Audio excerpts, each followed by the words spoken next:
Bem-vindo, Salve! E aí, como é que vocês estão? Tudo bem. Maravilha, estava aí pertinho de você agora há pouco, descia a serra aqui para Santos, estava ali na Doutor Seng. Ontem eu fui tomar uma cervejinha naquele botiquinho ali, do amigo ali, que esqueci o nome dele, Eduardo? Aquele barzinho que tem bem na Doutor Seng que ele se encontrou. O Bexiga tá bom, né? Agora virou República Popular do Bexiga, pô. O Lula teve uma votação aqui maior do que muita cidade do Nordeste. Tá animado. Com certeza. Mas, Hugo, me explica pra gente o que aconteceu no Peru com Pedro Castillo.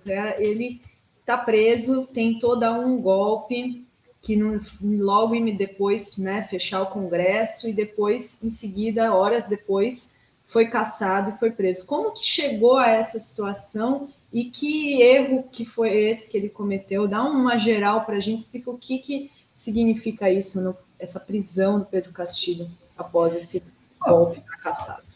É uma loucura total. Pedro Castillo, ele é o primeiro presidente da história do Peru que veio do povo. Não veio de Lima, que é um lugar rico pra caramba. A pobreza do Peru tá fora de Lima, né? Era um professor rural, venceu a filha do ex-ditador, a Keiko Fujimori, e não era o candidato da burguesia, de maneira nenhuma. Então, desde o começo do governo dele, ele enfrentou sabotagens, e ele, ao meu ver, o erro que ele cometeu não foi ontem, foi um erro no começo do governo dele, que ele deveria ter enfrentado e deveria ter mobilizado. Lá no Peru tem uma coisa de você nomear um conselho de ministros e, basicamente, o Congresso pode derrubar os ministros todos de uma vez. Se o Congresso derruba por duas vezes, o presidente pode convocar novas eleições. Se o Pedro Castillo banca o primeiro ministério dele, que foi muito bom, ele teria, provavelmente o Congresso teria derrubado, ele teria nomeado um novo ministério e teria o direito, previsto na Constituição peruana, de dissolver o parlamento. Lá não é golpe, no Brasil seria. Lá a Constituição prevê. Porém, o Castillo, ele tentou negociar, ele nomeou um primeiro-ministro, que é tipo um super-ministro da Casa Civil, ligado aos poderes peruanos, ele rompeu com o partido dele de esquerda, e ele ficou numa situação lastimável. Só que nesse meio tempo, basicamente o Congresso continuava não deixando ele governar. E o Congresso ia votar uma coisa absurda, que era declarar a presidência da República vaga. E não está vaga. Independentemente do que se ache do Pedro Castillo, o Congresso ia dar um golpe nele.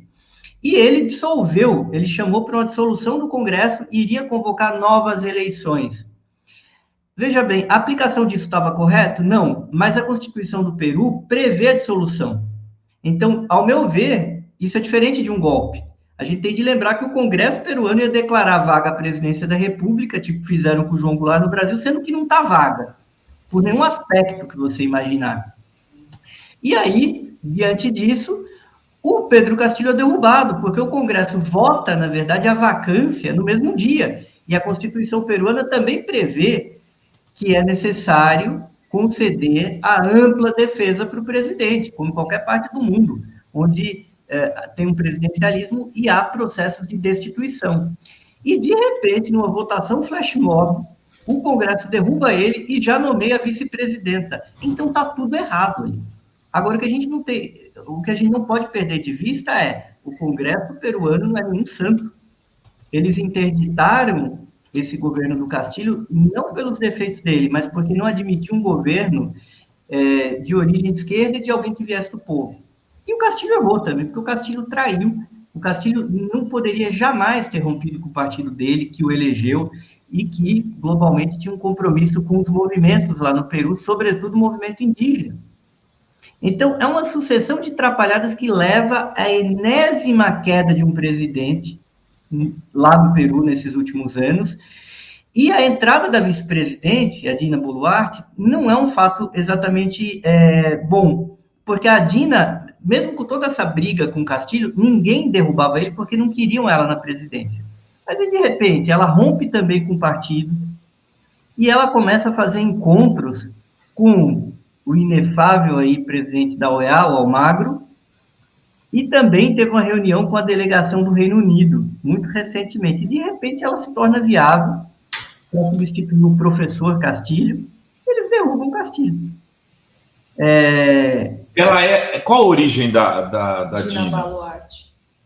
Era uma figura de uma burguesia progressista, urbana, né? Foi meio que uma fiadora e entrou nesse balaio de gato, que é o Partido Perú Libre, que foi formado por um pessoal de esquerda, mas que tinha gente muito...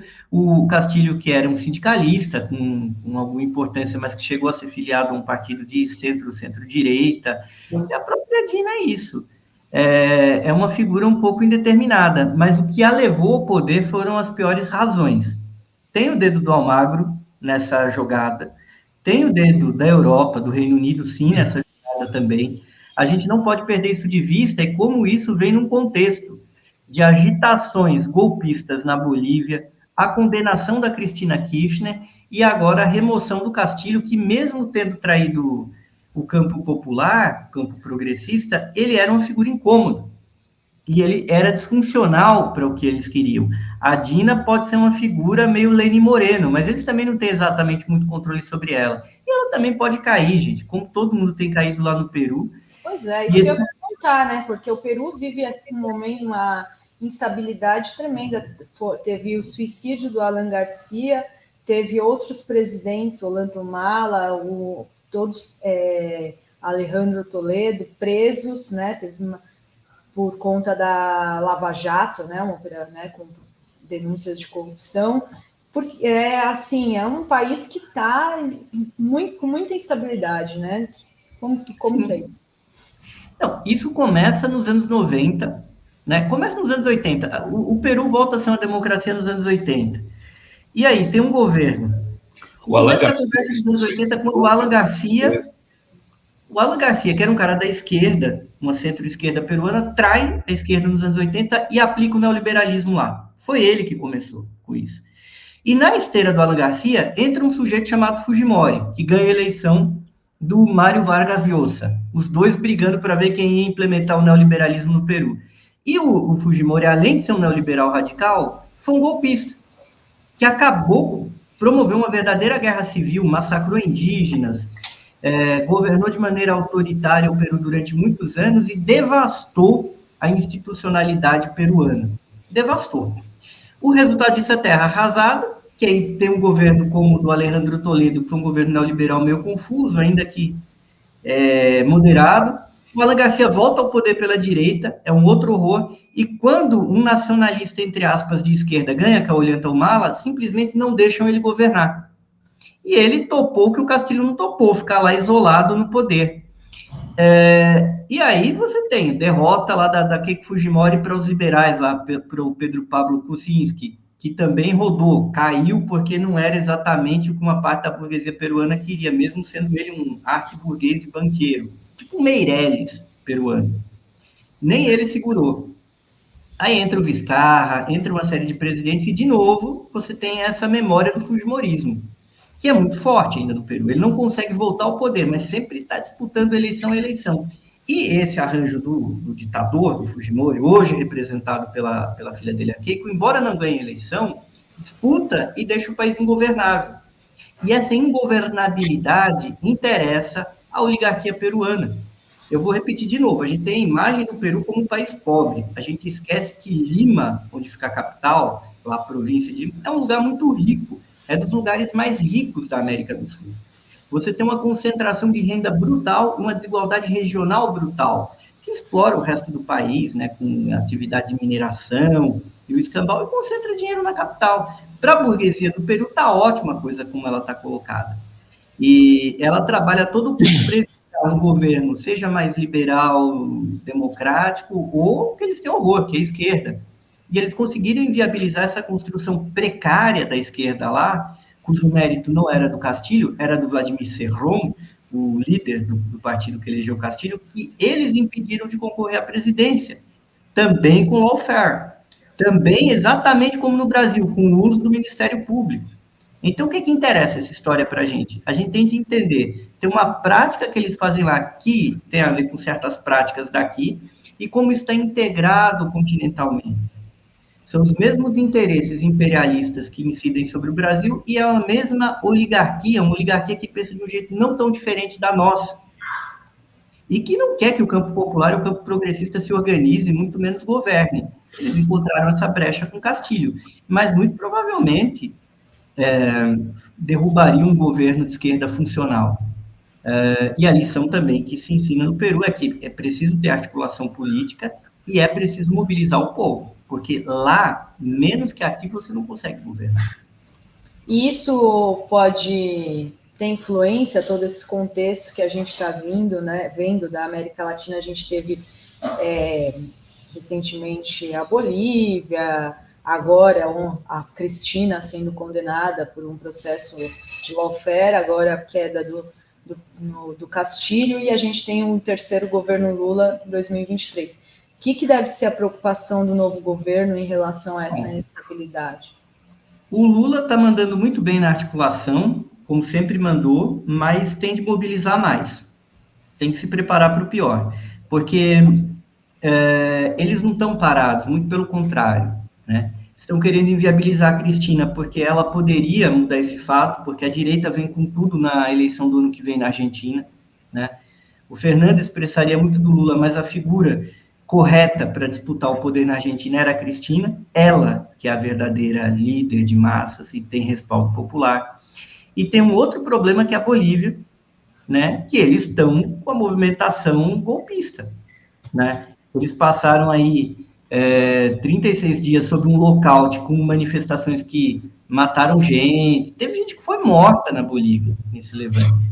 Eles pararam o país.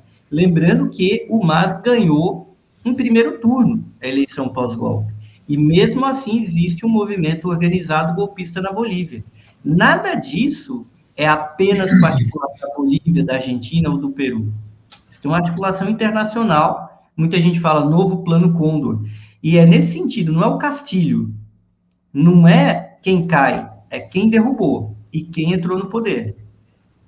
E a quais interesses quem chegou no poder agora serve? Porque quando você vê Luiz Almagro, que é o golpista mor das Américas, sorrindo para alguém, não é boa coisa, gente. Uhum. E respeito ao Brasil também, a gente precisa estar bem atento. Agora, o Pedro Castilho errou muito também, né, Hugo? Assim, e ele não tinha, diferentemente do Maduro, controle das Forças Armadas do Peru, né? São golpistas, principalmente a Marinha, né? A Marinha tentou impedir a posse dele. E quando o Castilho ganhou por muito pouco, foi uma surpresa a vitória dele, ele deveria, Renato, ter tentado articular com o Congresso, mas ter mantido uma posição firme. Quando ele entrou no poder, nomeado na forma da Constituição o Conselho de Ministros, se alguém fosse derrubar, ele tinha que ter caído junto com aqueles caras que ele nomeou inicialmente. Que era gente, como por exemplo Héctor Berra, que ele nomeou inicialmente como ministro das Relações Exteriores, que era um cara ultra respeitado. Ele deveria ter mantido, ele não deveria ter permitido que eles caíssem, ou ele poderia ter caído de pé. Porque se naquele momento o Congresso barra 2 vezes o Conselho de Ministros, ele poderia, na forma da Constituição, ter dissolvido. E ele talvez saísse vitorioso. O problema do erro do Castilho é que o Castilho traiu e pagou caro. Se isolou a ponto de terminar miseravelmente, né? Ele que ia tomar um golpe, na minha opinião, tomou. Se a gente lê a Constituição do Peru, a gente vê que ele errou, mas que o Congresso também errou. O Congresso propôs uma moção de vacância, o Congresso declarou vacância, o cara estava no poder, né? Ele não teve acesso, ele não pôde nem se defender. E esse Congresso direitista, muito provavelmente tem uma vice-presidenta, ex-vice-presidenta agora nomeada na velocidade da luz como presidenta, como um agente dessa agenda que eles têm. E a gente tem que estar de olho nisso. Num primeiro momento, a coisa deve se restringir lá ao Peru mesmo. A vice-presidenta mantendo esse neoliberalismo brutal, né, que corrói a vida peruana desde os anos 90, desde o Fujimori, porque se interessa quem tem grana lá, mas isso pode servir para dar um desafogo para a direita na América do Sul, a direita que, lembremos, só conseguiu ganhar Uruguai e Equador.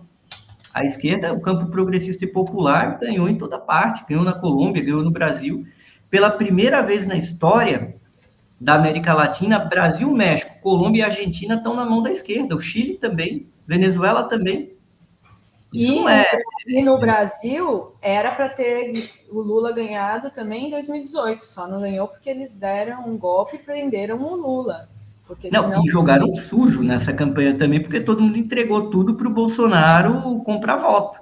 Como na Colômbia também. O Petro era para ter ganho no primeiro turno também, o Lula também. O Lula não ganhou no primeiro turno por conta de imensa manipulação.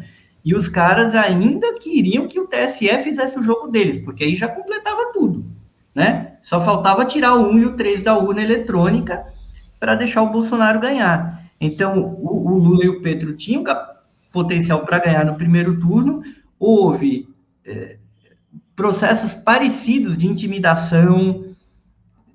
No Brasil houve, dessa vez, uma coisa que nunca aconteceu, gente. Gente sendo intimidada pelos poderes públicos, pelas polícias, a não ir votar. Isso é muito grave. Isso já acontece na Colômbia há muito tempo. Aconteceu de novo e dificultou a vitória do Petro. Mas aqui no Brasil, pela primeira vez, a gente viu polícias agindo para impedir eleitores de irem para o voto. Foi isso que aconteceu nessa eleição. Então, é uma disputa que vai ficar agitada. Sobretudo agora que os americanos e os europeus voltaram a depender muito do petróleo da Venezuela. Eles não querem que a Venezuela tenha um respiro. E boa parte dos problemas da Venezuela, a gente sabe muito bem que decorrem do fato de que o país sofre embargo. Não é o Maduro, exclusivamente. O embargo à Venezuela é brutal. E se isso diminui, não agrada a americanos e europeus que o Maduro se recupere e que a América do Sul se fortaleça em bloco, como foi um dia. É isso que está em jogo.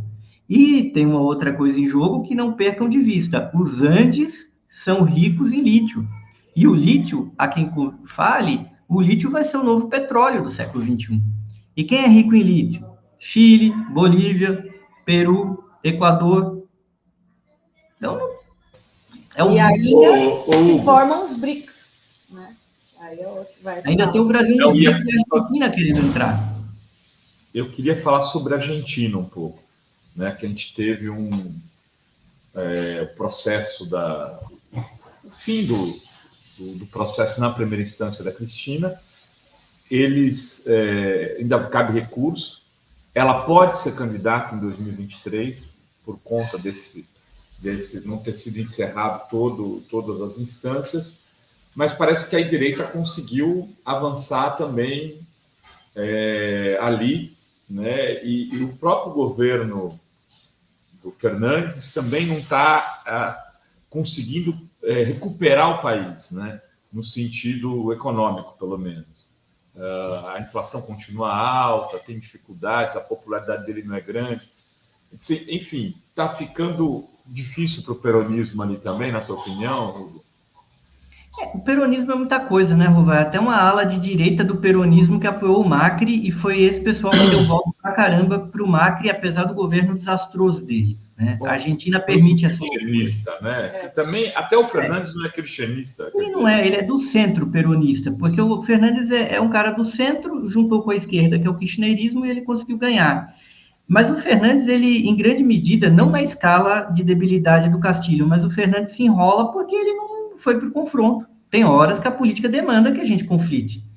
No caso da inflação na Argentina, é um escândalo, porque a burguesia argentina ganha dinheiro com essa inflação maluca que eles têm lá, exatamente como a nossa burguesia ganhava com a inflação dos anos 80. E a burguesia da Argentina também. Quem é mais velho lembra, overnight, remarcação de preço, não é tanto da minha época, mas eu lembro do final disso daí. Quem é mais velho lembra muito bem disso. Por isso que o Brasil tinha inflação. Não é um erro, é um tipo de política. A inflação na Argentina também é. Dentre outros problemas que existem na Argentina. E o Fernandes, ele tentou conciliar demais e não partiu para o confronto. E não soube usar dessa conciliação dele para conseguir resultados efetivos negociando.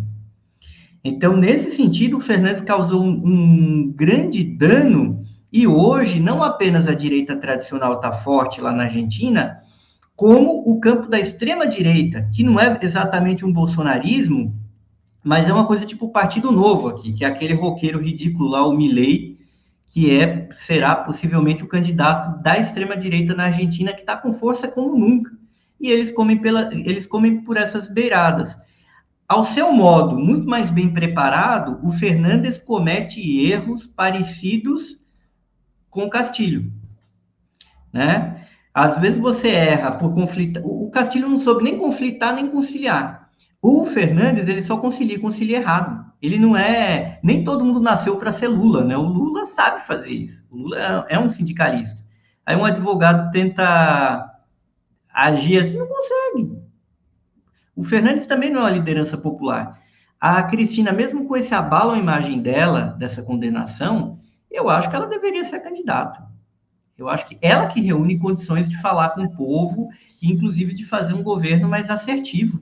Embora ela tenha dito que não vai ser, né? Que aceita, que querem... Não, ela tem que ser, inclusive para derrotar o lawfare contra ela, na minha opinião. E eu acho que é isso que... Eu vou até conversar com gente da Argentina que a gente tem contato, porque me surpreendi com essa declaração dela, já renunciando à possibilidade de ser candidata. Eu acho que isso a joga numa situação de fraqueza maior. Né? O Lula nunca fez isso. O Lula foi para a cadeia dizendo que ia ser candidato. Manteve até a candidatura de lá. Né? E eu não entendi esse movimento da Cristina. No primeiro momento, ela deixa de ser candidata para ser vice. Né? E agora ela renuncia à possibilidade de ser candidata. É uma jogada... E teve muita gente defendendo que o Lula fizesse isso aqui, ele fosse vice de alguém. General não pode ser... Né? O general vai ser vice de capitão? Não dá, né? Ô, Hugo, o que você acha? Só no Brasil de Bolsonaro, aí sim. Aí sim, né? Um Bolsonaro, né? Que, aliás, foi isso que aconteceu aqui. Exato. Eu queria te perguntar o que você está achando dessa aproximação dos Estados Unidos com o Lula. Primeiro veio o secretário, né, de segurança já se encontrar com ele. Ele já foi convidado para ir para os Estados Unidos, já ia ser até antes da posse, mas agora a viagem parece que vai ser em janeiro para se encontrar com Biden. E teria, inclusive, algum pedido dos Estados Unidos para o Brasil voltar para o Haiti. Como que você está achando essa aproximação? Olha, o Lula tem que tomar cuidado. É claro que o Lula sabe muito bem, mas o Biden é uma figura muito perigosa. O Biden precisa do Lula, né, atualmente. E, evidentemente, o Biden vai fazer um jogo de cooptação, /ameaça, /enquadramento do Brasil. E tem uma questão que o Lula precisa se cercar bem com a própria burguesia nacional, que não tem interesse de romper com a China, mas a pressão americana vai se tornar mais intensa para o Brasil se afastar da Eurásia. A favor do Lula, tem um fato que a nossa burguesia depende de comprar insumos da Rússia e depende de vender tudo para a China. Se não fosse por isso, o Lula estaria numa posição muito fraca para negociar com os Estados Unidos, da maneira como o Biden tem jogado pesado. Para o Brasil, era melhor um governo republicano. Seria muito complicado para o Lula ganhar se o presidente ainda fosse Donald Trump, mas uma vez que o Lula ganhasse, seria mais fácil para o Lula negociar com Trump do que com Biden. Olha só. O Biden é um negociador muito duro e o Biden vai querer impor coisas ao Brasil. O George Bush tinha 1000 problemas, mas o Bush para o Brasil teve uma relação muito reta e cumpriu os acordos que ele fez com o Lula. Bush, com todos os seus problemas, não estou defendendo ele não. Como o Clinton, ao seu modo, cumpriu o que ele prometeu e o Fernando Henrique também não se meteu em algumas aventuras que o Clinton queria nos enfiar. O Clinton queria enfiar o Brasil, isso é documentado, na Colômbia. Agora, o Biden é um sujeito um pouco mais complicado. E eu tenho certeza que o Lula, pelo menos, ele não tem grandes ilusões sobre isso, mas ele tem que se cercar bem, e inclusive não só com os movimentos sociais aqui no Brasil, mas com a própria burguesia, para ir com uma posição firme para essa negociação, porque o Biden depende muito do Brasil, mas a depender do que aconteça, o Biden pode começar a trabalhar muito contra a gente aqui. Os democratas sempre foram mais duros na queda nas negociações com os governos brasileiros, né? Isso já é uma tradição. Tirando o Nixon. Mas os outros, o Eisenhower foi melhor. O Reagan atrasou o processo de abertura aqui no Brasil. O Reagan foi complicado também. Agora, o Bush pai, o Bush filho, o Eisenhower, eles foram melhores, né, do que os democratas, e os democratas tiveram uma única exceção, que foi o Jimmy Carter, que foi importante para o Brasil ao seu modo. Agora, Kennedy trabalhou duramente pelo golpe aqui, Lyndon Johnson apoiou o regime militar, o Clinton foi razoável, mas enfiou o neoliberalismo aqui dentro, o Obama não foi fácil, o Obama foi uma grande decepção, né? Essa história toda de Lava Jato e essa intervenção aqui no Brasil veio do Obama e do Biden. E o Biden também joga duro, né? Que tem gente falando, ó, negociaria melhor com o Trump. O Trump é um negociador também. O Trump, ele não iria, o Trump ia ficar chateado do Bolsonaro perder, mas ele ia ter de negociar. Agora, o Biden vai impor. E o Biden, ele está impondo muita coisa para muita gente ao mesmo tempo.